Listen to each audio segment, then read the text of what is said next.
¿Dónde está? Ahí, me pasé. Me pasé. A ver, en otra imagen que se vea más grande. Quiero mostrarlo más grande, más grande, más grande. No, no, no, no, no. A ver, vamos a tener que mostrarla justamente en estas. Bueno, ahí, en esta imagen, más allá que está marcado este hueso, la intención de esta imagen es marcar un hueso particular, que también es parte del cráneo, ¿no? Pero lo que quiero remarcar ahora es justamente una concavidad que está en el hueso basiofenoide. Acá no se notan los límites, fíjense que en estas fotos no se notan los límites entre el hueso occipital y el hueso basiofenoide, prefenoide, bueno, pero ahí donde marqué recién, es el lugar donde queda apoyada la glándula hipófisis. A ver si tengo otra imagen, me parece que me pasé de largo una. Vamos a volver. Tiene que estar, en algún lugar me parece que la tenía esa imagen. A ver, en esta, ahí está, se ve un poquito, no mucho. Se ve un poquito, no mucho. Justamente ahí, en este lugar, donde trato de marcar ahora, es el lugar donde queda apoyada la glándula hipófisis. ¿Sí? Es una concavidad que tiene el hueso basiofenoide. ¿Sí? Una concavidad que se le dio el nombre de silla turca. ¿Cómo será una silla turca? La verdad que no sé, pero en definitiva es el nombre que se le ha dado y es el lugar donde queda apoyada esa glándula, que es una estructura del sistema nervioso, pero que a su vez tiene una conexión y un rol muy importante desde el punto de vista del sistema endocrino. Es decir, produce, libera montones de hormonas que ya las van a estudiar y van a ver cuál es la importancia de todas esas hormonas en el funcionamiento del cuerpo del animal. Bueno, no vamos a dar mayores detalles de eso porque vamos a perder tiempo. Otro hueso importante, la verdad que lo vamos a pasar medio rápido, tiene un nombre raro también, fíjense el nombre que tiene, el pterigoides, ¿sí? Pterigoides, es un huesito que no es demasiado grande, ¿sí? No es demasiado grande, está también principalmente en la parte ventral del cráneo, ¿no?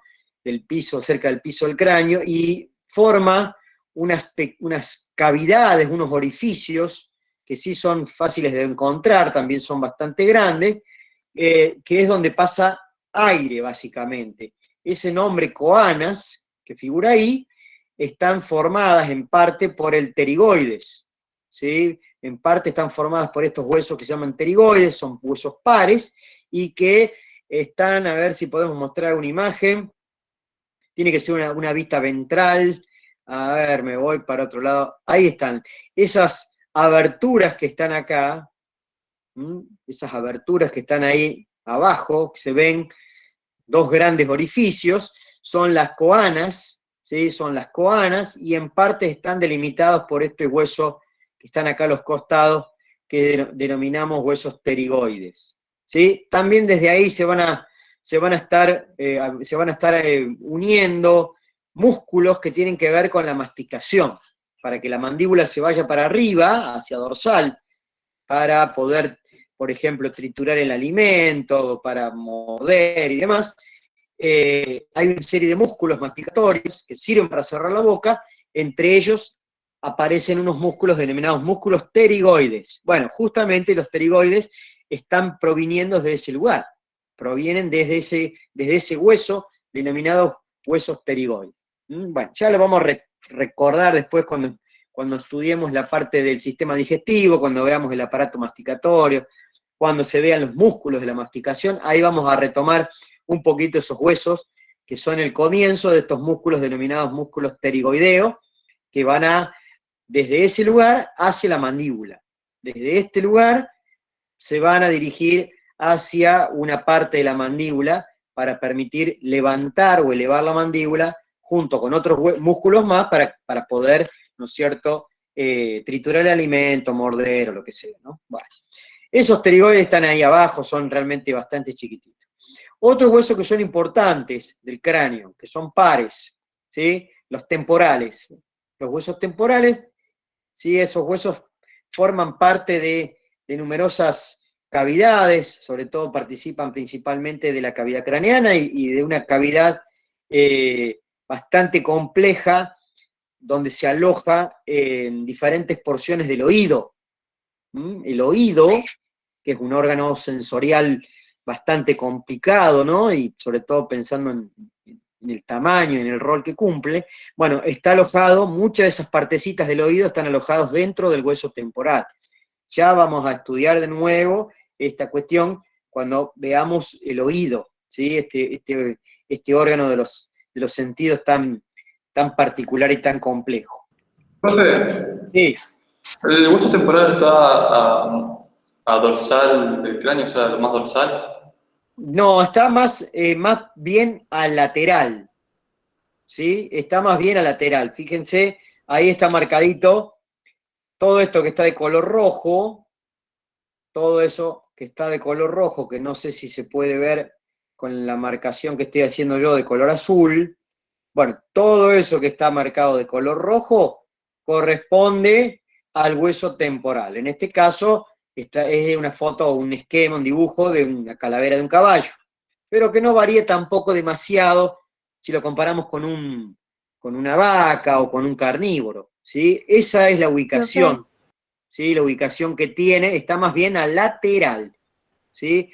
Prácticamente a ventral casi que no vamos a ver mucho de este hueso, principalmente está a los costados de la cavidad craneana, hay dos huesos temporales, ¿sí? Son huesos pares, hay un temporal izquierdo, un temporal derecho, acá estamos viendo el izquierdo, y tiene numerosas partecitas, tiene muchos relieves, muchas partes, al menos tenemos que reconocerle tres porciones, una parte timpánica, una parte petrosa, ¿sí? Y una parte escamosa. Esas son las tres partes que tiene el temporal, las más comunes, las más básicas que uno debería conocer, y bueno, están vinculadas con partes del oído, tienen que ver con el oído, alojan, ¿no es cierto?, porciones interesantes del oído, está muy bien protegido el oído dentro de una porción del temporal, que es el hueso más duro, la parte más dura de este hueso se llama parte petrosa, y justamente adentro está la parte más delicada y más sensible del oído,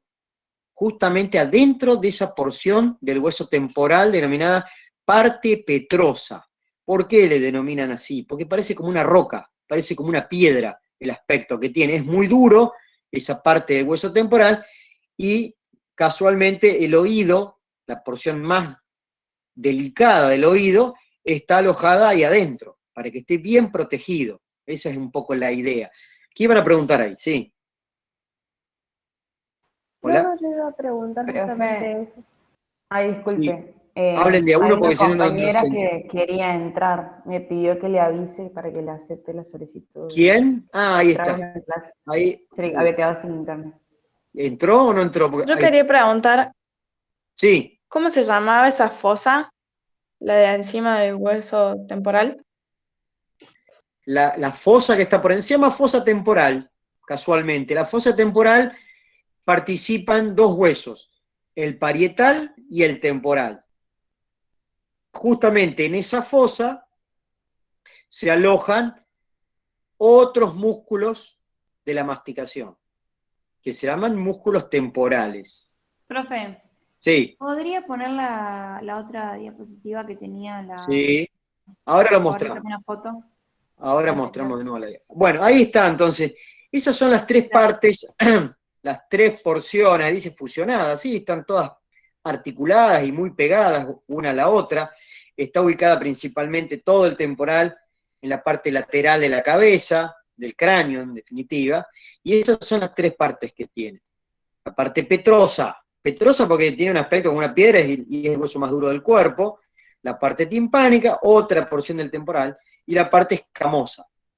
Y acá, entre paréntesis, aparecen algunos detalles que tiene cada porción. ¿Ven? Esto, para poder verlo, es un agujero que está al lado de adentro de la porción petrosa del temporal. O sea, para poder observarlo tenemos que mirar un corte mediano desde el lado interno, si no, no se ve. ¿Sí? Si lo miramos desde afuera, vamos a encontrar la parte petrosa, pero no vamos a ver el meato acústico interno. Eso, fíjense, que aparece en varios lugares, o meato acústico. ¿Acústico por qué? Porque está vinculado con el oído, con la audición. Hay varias porciones del temporal que tienen que ver con el oído, con distintas partes del oído. El oído ya lo vamos a estudiar, realmente las partecitas más delicadas, más complejas, son muy, muy extremadamente chiquititas, casi que en los libros de anatomía no hay más que dibujos, esquemas de estas porciones tan complicadas que tiene el oído. Solamente por ahí lo que pueden llegar a ver en los libros de anatomía son fotos de algunos huesitos que están metidos en alguna parte del oído, como también la oreja, que es lo único que se alcanza a ver así de simple vista, pero después el resto de estructuras son muy chiquititas, son milimétricas y están dentro de este hueso temporal, y eso lo hace que realmente sea muy, muy complicado de observar. Bien, entonces fíjense, tiene tres partes el temporal. Estas son las tres partes principales, ¿no? La parte petrosa, la parte timpánica y la parte escamosa. Bueno, en varias de estas existen cuestiones vinculadas al oído. En la parte petrosa hay partes del oído, ¿sí? En la parte timpánica, como dice el nombre, tímpano, timpánica, ¿ven? También tiene que ver con partes del oído, ¿sí? También tiene que ver con partes del oído. Y la parte escamosa es más que todo lo que se reconoce, son dos porciones dentro de esta parte, una que sirve para articularse con la mandíbula, ¿sí? Estoy tocando cualquier cosa. Una que sirve para articularse con la mandíbula y otra que sirve para formar, junto con otro hueso de la cara, no del cráneo, este hueso que está acá, que es de la cara, que se llama hueso cigomático, entre los dos, entre el temporal y el cigomático, forman como un puente de hueso, que va desde la cara al cráneo, se conecta un hueso del cráneo con un hueso de la cara. Eso es un relieve muy fácil de identificar en cualquier animal, se llama arco cigomático. Lo pueden ver en algunos animales, casi que hasta se ve, ¿sí? Es un relieve muy fácil de identificar el arco cigomático y está formado por dos huesos, por el temporal, que viene desde el cráneo, y por el cigomático, que es de la cara. Se conectan los dos huesos y se forma, ¿ven? Como un puente de hueso que pasa por debajo de la órbita, por debajo del ojo, el lugar donde está el ojo. Bueno, eso se llama arco cigomático. Entonces, esa porción, esa parte escamosa que tiene el temporal, sirve para formar el arco cigomático y también sirve para que se articule con la mandíbula. Fíjense ahí justamente, en el caso está marcadito con una flecha, cómo la mandíbula se está articulando, se está conectando con el temporal. Bueno, la parte escamosa del temporal, no cualquier parte, ¿sí? No cualquier parte del temporal se articula con la mandíbula.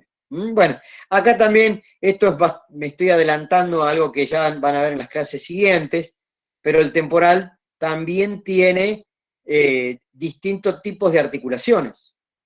Se conecta con otros huesos mediante diferentes tipos de articulaciones. Ya lo van a entender mejor, pero hay articulaciones fibrosas que establece el temporal, donde hay tejido fibroso, hay articulaciones cartilaginosas y también hay una articulación que está diseñada para moverse mucho, que es la articulación que establece con la mandíbula, que se llama articulación sinovial. Bueno, cada uno de estos tipos de articulaciones tiene sus particularidades, ¿sí? Y es decir, que este hueso temporal tiene tres partes, muchas de esas partes tienen que ver con la anatomía del oído, y además tiene distintos tipos de articulaciones con otros huesos tanto del cráneo como de la cara. Entonces, bueno, esto ya lo vamos a ver ya en algunas clases siguientes para poder entender qué significa este tipo de articulaciones fibrosas, cartilaginosas, sinoviales, bueno, todo eso es una clasificación, y cada uno de estos tipos de articulaciones tiene sus porqués, sus fundamentos, por qué algunos son fibrosas, otras porque son cartilaginosas, otras porque son sinoviales, bueno, ya vamos a entender toda esta cuestión vinculada a la artrología, ¿está bien? Entonces acá tenemos el temporal de un caballo, donde se ven algunas partes, donde se ven solamente algunas partes, ahí se ve cómo se articula con la mandíbula, bueno, se me corre el dibujo acá, cómo se articula con la mandíbula de ambos lados, ¿no? La mandíbula izquierda se articula con este temporal, la mandíbula derecha se articula con el otro temporal que está ubicado del lado contrario, ¿sí? Eso es bastante obvio. Bueno, y ahí se ve, está marcado, no sé, creo que dice el número 25, no sé qué otro número está ahí. Bueno, ahí fíjense que está el temporal conectándose con este hueso, está pintado de color más celeste, que es el hueso cigomático. Ese hueso viene de la cara, es un hueso que forma parte de la cara, fíjense que se mete dentro de la órbita, ¿ven? Acá donde va el ojo, ¿no? El ojo y un montón de otras cosas que van a ayudar al ojo para que se mueva, para que se lubrique, para que lleve a cabo todas sus funciones, ¿no es cierto?, el aparato visual. Bueno, forma parte de la órbita el hueso cigomático y ahí se ve cómo se conecta con una articulación, cómo se conecta con el temporal. Entonces, entre los dos huesos se forma un puente que pasa por debajo del ojo denominado arco cigomático, ¿sí? Que eso lo van a poder ver, lo van a poder palpar, lo van a poder tocar en un perro, en un gato, en una vaca, en un caballo, no hay problema. Ahí se ve también. Esto es un bovino, sí. Eso, el arco cigomático que llega hasta la parte maxilar, ¿también se le llamaría tuberosidad maximilar o tubérculo maximilar? Maxilar, sí. Ah, maxilar. Maxilar, Tubérculo sí. maxilar, así se Sí, le diría. sí. Ok. Sí, el arco cigomático es todo esto, ¿no? Estos dos huesos son los que participan en ese arco. Un arco es como un puente de hueso que pasa justamente por debajo del ojo. Una parte lo forma el hueso cigomático, otra parte lo forma el hueso temporal. ¿Sí? Bueno, y después también lo que vos estás mencionando, si no me confundí cuando te di la respuesta, vos preguntaste del tubérculo maxilar, ¿puede ser? ¿O tuberosidad maxilar, algo así? Tubérculo maxilar. No, en realidad te lo contesté mal. El tubérculo maxilar lo forma el hueso maxilar, ¿sí? Que es este hueso que está acá. El maxilar es uno de los huesos más grandes que hay en la cara, después de la mandíbula es el hueso más desarrollado. Bueno, ahí voy a tratar de más o menos seguir toda la partecita del hueso maxilar, no pude, bueno, no se puede hacer con el PDF tan fácilmente, pero en definitiva, el maxilar en la parte caudal, ahí donde está prácticamente esta sombra ahí abajo, ahí atrás, ahí, bueno, no sé si se marcó, justamente ahí es donde se forma ese tubérculo que vos estás preguntando. ¿Y tuberosidad diferente? No es parte del hueso cigomático, no, es parte del hueso maxilar. Sí, ¿eh? ¿Y tuberosidad diferente o es lo mismo? Sí, tubérculo o tuberosidad es lo mismo, ¿sí? Es lo mismo, es lo mismo. Entonces, el arco cigomático llegaría también hasta maxilar. Claro, sí, se conecta, claro, sí, porque son huesos vecinos. Fíjate acá que están los límites, ¿sí? Acá se notan bien los límites del hueso cigomático, cómo se conecta, ¿no es cierto? El cigomático con el lagrimal, que es el que está pintadito acá de color más clarito, este es el hueso lagrimal, este es el maxilar, que está como de un color más anaranjado. Bueno, acá el cigomático tiene un color medio violáceo, ahí está más oscuro porque le han hecho como una sombra, ¿no? Pero bueno, todo eso corresponde al hueso cigomático que se conecta con distintos huesos de la cara, con el lagrimal, que es el número 3, con el 4, que es el hueso, el 4 es el maxilar, bueno, también tiene conexiones con el temporal, tiene conexiones con otros huesos también de la cara, ¿no? Pero es un hueso que participa en formación de varias partes, ¿no? Profe, Un hueso que se pone con varias partes. Sí. el 1 sería el hueso nasal. El 1 es el hueso nasal, sí, correctamente. Sí. Es el hueso nasal, se articula ahí, ven, con el hueso frontal, ¿sí? Que es el hueso más grande que hay en el cráneo de los bovinos, dije, no de todas las especies. Los frontales son realmente muy grandes en una vaca, ¿sí? Una vaca, un toro, ¿no? En la especie bovina. Y fíjense que ahí que está con el número 1, ese es el hueso nasal. También son huesos pares, los Profe. nasales son de la cara, los frontales son del cráneo, ¿sí? Y este es el hueso incisivo, el que está con el número 2. Este que está acá con el número 2 es el incisivo. Y ahí se ve como les había comentado al principio, que los rumiantes, ¿sí? Los rumiantes, vaca, cabra, oveja, son los rumiantes domésticos que más van a ustedes entrar en contacto, no tiene las cavidades, los alvéolos para que se fijen los dientes. No hay dientes incisivos superiores en una vaca, una oveja, una cabra. Como también otros rumiantes no tan utilizados, ¿no? Como una llama, una alpaca, un guanaco, bueno. Pero en definitiva, esto rápidamente me permite saber, además, bueno, tenemos cuernos, ¿no? Ahí están los procesos cornuales, ya con eso creo que no hay duda que se trata de una vaca. Pero fíjense, esto es lo clásico que tiene un rumiante, el hueso, ¿no es cierto?, incisivo, que es este, que está con el número 1, no aloja dientes, no hay dientes en la arcada superior, en los dientes incisivos superiores. Ahí hay una estructura después que lo reemplaza, que tiene que ver con la fisiología también de cómo el animal agarra el alimento y demás, que ya lo vamos a estudiar cuando veamos el aparato digestivo. Ahora no sé si vale la pena meter toda esa información porque los va a terminar confundiendo tantas cosas. Bien, entonces ahí está un poco la conexión que hace el temporal, la formación del arco cigomático, cómo... Profe, una pregunta. Sí, Cuando habla de polo rostral, ¿hablaría del hueso incisivo? no, cuando habla de... me parece si estás haciendo referencia al polo rostral de lo que es la cavidad craneana, porque la cavidad craneana, pensémosla como si fuese como una caja, pero no tan prolija, ¿no? El piso es irregular, el techo también, las paredes laterales tampoco son tan rectas, ¿no? Y polos, rostral y caudal, se los asignan, digamos, a la parte de adelante de la cavidad craneana, ¿sí? Y la parte, eso sería el polo rostral, y la parte caudal se llama polo caudal. Porque tiene una forma, internamente la cavidad craneana es más o menos ovoide u ovalada. Por eso se habla de polos, ¿sí? Como si fuese un huevo, ¿no? Una parte que apunta hacia adelante, eso se llama polo rostral, y la parte que apunta hacia atrás, el polo caudal. Bueno, en eso, ¿Y entonces qué iría eso ahí? eso corresponde a huesos del cráneo, no tiene nada que ver con el incisivo ni nada. Estamos hablando de la cavidad craneana, ¿sí? En ese polo rostral participa un hueso impar que está muy metido ahí adentro, muy tapado, que no se alcanza a ver, desde la superficie de la cabeza, no hay forma de verlo desde la superficie, para verlo hay que cortarla la cabeza, se llama hueso etmoides.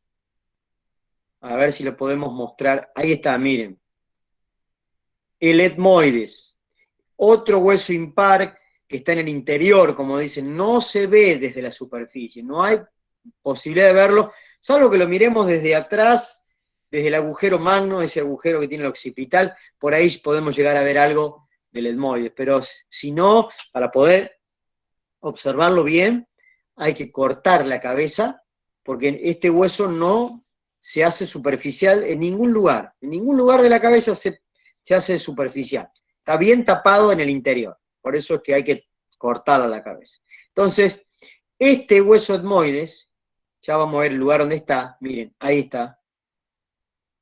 ¿Lo ven ahí? Ahí está marcado con la flecha amarilla. Uy, se me fue un poco. Ahí está, con el número 15. Bueno, no se ve desde la superficie, no hay posibilidad de verlo, salvo que lo miremos de acá atrás. Si lo miramos desde el agujero magno, capaz que un pedacito veamos del etmoide. Pero bueno, fíjense la ubicación que tiene, muy profunda, y ese es el que forma el polo rostral de la cavidad craneana. ¿Ven la forma que tiene la cavidad craneana acá? ¿Ven que es más o menos ovalada? Sí. Sí. Bueno, por eso es que se llama polo rostral a esto y polo caudal a esto. Entonces el polo rostral lo forma el etmoides y el polo caudal principalmente lo forma el hueso occipital. ¿Está bien? Porque es medio ovalada. Externamente, y sobre todo en algunas especies, no pareciera que es ovalada la cavidad craneana.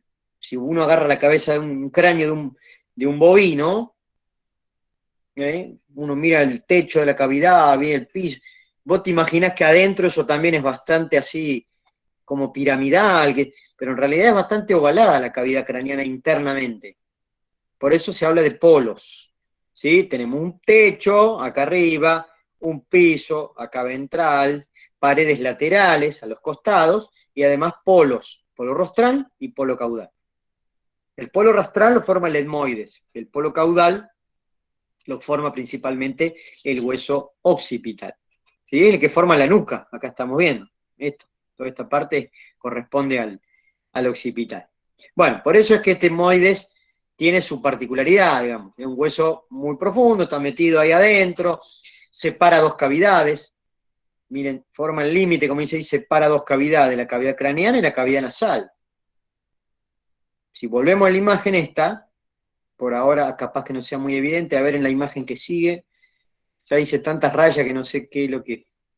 A ver, vamos a borrar un poco, pero fíjense que acá, a craneal, en definitiva sería arrostral, si queremos hablarlo bien, arrostral de la cavidad craneana, aparece otra cavidad.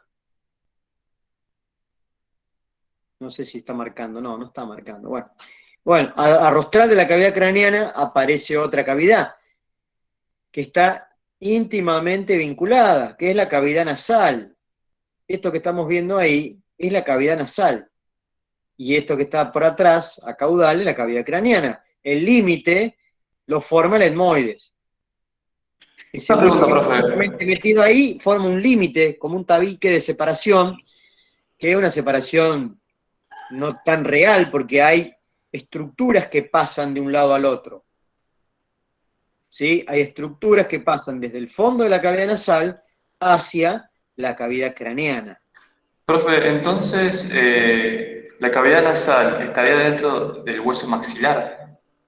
Y la cavidad nasal tiene como cualquier cavidad, ¿sí? Por eso hacemos esa analogía como si fuese una caja o una habitación. ¿Sí? Un techo, un piso, paredes a los costados y generalmente también hay una pared adelante y una pared atrás. Eso es lo que generalmente pasa en una habitación. Pensemos en una estructura edilicia, una casa, ¿no es cierto? Donde vos tenés una habitación, donde tenés un techo, un piso, paredes laterales y tenés, ¿no es cierto?, paredes de adelante y paredes de atrás. Bueno, estas cavidades también tienen cierta similitud con eso, por eso se hacen ese tipo de comparación. La cavidad nasal, ¿sí?, tiene muchos huesos que participan, no es solamente el hueso maxilar, no es solamente el hueso maxilar. Maxilar forma una parte importante de la cavidad nasal, forma una parte importante del piso de la cavidad nasal, forma parte importante de las paredes laterales de la cavidad nasal, pero no forma todas las paredes, ni el techo, ni todo el piso, ni el comienzo, ni el final de la cavidad nasal. El maxilar es un hueso grande que colabora con distintas paredes, podríamos decir, de la cavidad nasal. Ya lo vamos a tratar de descifrar mejor esto, pero que no quede ese concepto. No, el maxilar es el hueso el que forma la cavidad nasal. No, no es el único. No es el único, porque también participan los huesos nasales que están acá arriba, también participan, aunque no crean, los huesos frontales, que se meten también y sobrepasan y se están como invadiendo la cara, los huesos frontales, son del cráneo, sí, los huesos frontales son del cráneo, pero también invaden parte de la cara para formar una partecita de la cavidad craneana, para formar también parte de la órbita. Entonces, bueno, los límites pueden ser más bien teóricos, pero después hay huesos que pueden participar, y es así como ocurre, participan en la formación de distintas cavidades, ¿sí? Algunos solamente de la cavidad craneana, otros también de la craneana y de la cavidad nasal, otros forman parte de la cavidad bucal y la cavidad nasal, otros también forman parte de la cavidad orbitaria, o de la órbita y la cavidad craneana, y bueno, y es así como se va ordenando todo esto. ¿Mm? Entonces, Profe, sí, ¿le puedo hacer una pregunta ya que estamos hablando del hueso etmoides?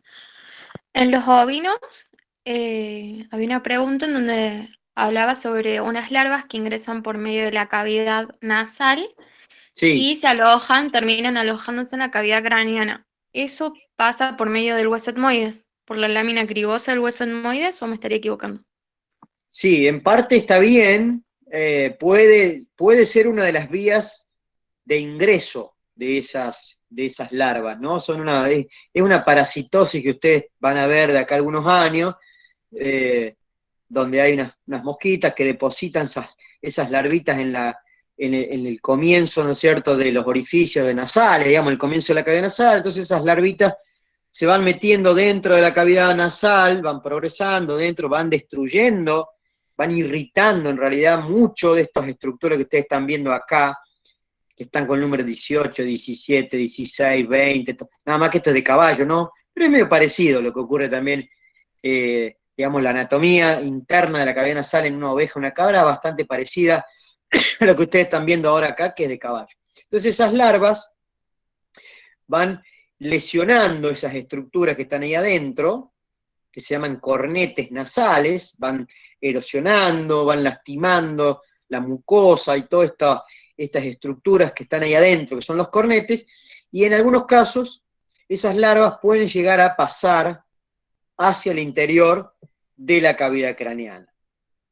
La vía de acceso más común, está estudiado, no es que lo digo yo por experiencia, está estudiado, ¿no?, es a través de otras cavidades.